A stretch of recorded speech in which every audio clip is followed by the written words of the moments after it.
வாழ்க வளமுடன். சின்ன வயசில் நான் கோட்டுச்சேரியில் வாழ்ந்த வாழ்க்கை, அதாவது காரைக்கால் என்னோடய பூர்வீகத்தில் இருக்கும்போது ஆல்மோஸ்ட் ஒரு 400 மீட்டருக்கு ஒரு குட்டை இருக்கும். ஊரில் 10-15 குளம் இருந்தது. அது இல்லாமல் குட்டைகள் அங்கங்கே இருக்கும்.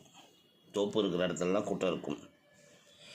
எங்கள் வீட்டுக்குள்ளேயும் ஒரு குட்டை இருந்தது, எழுத்த கொள்ளையிலையும் ஒரு குட்டை இருந்தது.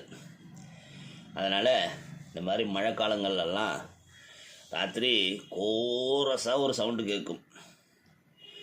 பயங்கர ஏற்ற இறக்கத்தோடு நைட்டு ஃபுல்லாக கேட்டுட்ருக்கோம். அது தவளை சத்தம்.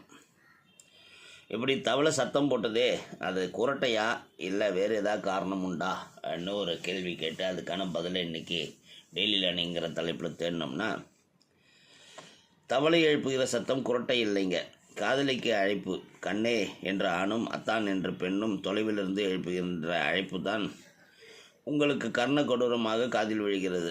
ஆண் தவளையின் குரல் 1 மைல் தொலைவில் உள்ள காதலிக்கு கேட்கும். கண்ணே, நான் இங்கே இருக்கிறேன் என்று எழுப்பும் கம்பீர ஒலியிலிருந்து நான் எவ்வளவு வலிமையானவன் என்பது உனக்கு புரிகிறதா? முட்டைகளிட நல்ல நீர்த்தேக்கம் இங்கே இருக்கிறது. அன்பே, நம் வம்சத்தை விருத்தி செய்யலாம் வா. இங்கே அற்ப சொல்லு ஆண்கள் பலர் இருக்கிறார்கள், அவர்கள் சட்டை செய்யாதே. ஆண்மை மிகுந்த குரலுக்கு சொந்தக்காரனை நீ குறி பார்த்து கண்டுபிடித்து வரமாட்டாயா? இவ்வளவு அர்த்தங்கள் தவளை எழுப்பும் மொழிக்கு உண்டு.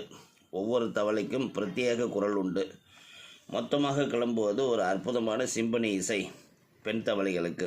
தவிர இது என் ஏரியா, எவன்டா உள்ளே வர்றது என்று கேட்குற மிரட்டல் ஒலிகளையும் தவளைகள் எழுப்பும். சில வகை தவளைகள் தாங்கள் எழுப்பும் ஒலி வெகு தூரம் துல்லியமாக கேட்க குரல் வலையில் உள்ள பைக்குள் காற்றை செலுத்தி பலூன் மாதிரி பண்ணி கொள்ளும். இந்த உலகத்திலே நாம் மட்டும்தான் டூயட் பாடுகிறோம். இந்த மனிதன் என்ன நினைக்க வேண்டாம். தவளையும் டூயட் பாடும் சத்தம்தான் நம்ம கேட்குறது அந்த மழைக்காலங்களில், குறிப்பாக அதோட இனப்பெருக்க காலங்கள். அது இந்த மாதிரி நான் இப்போ இருக்கிறது பக்கா டவுனில் இருந்தாலும் எங்கேயும் சில தவளைகள் எங்கேயோ ஒன்று அங்கே சாக்கடையில் இருந்துக்கிட்டு இதே சத்தத்தை எழுப்பும்போது ஆச்சரியமாக இருக்கிறது. அதனால் குழந்தைங்களுக்கு அடுத்த முறை தவளை சத்தம் கேட்கும்போது தவளை ஏன் சத்தமிடுகிறது என்று சொல்லிக் கொடுங்கள். வாழ்க வளமுடன்.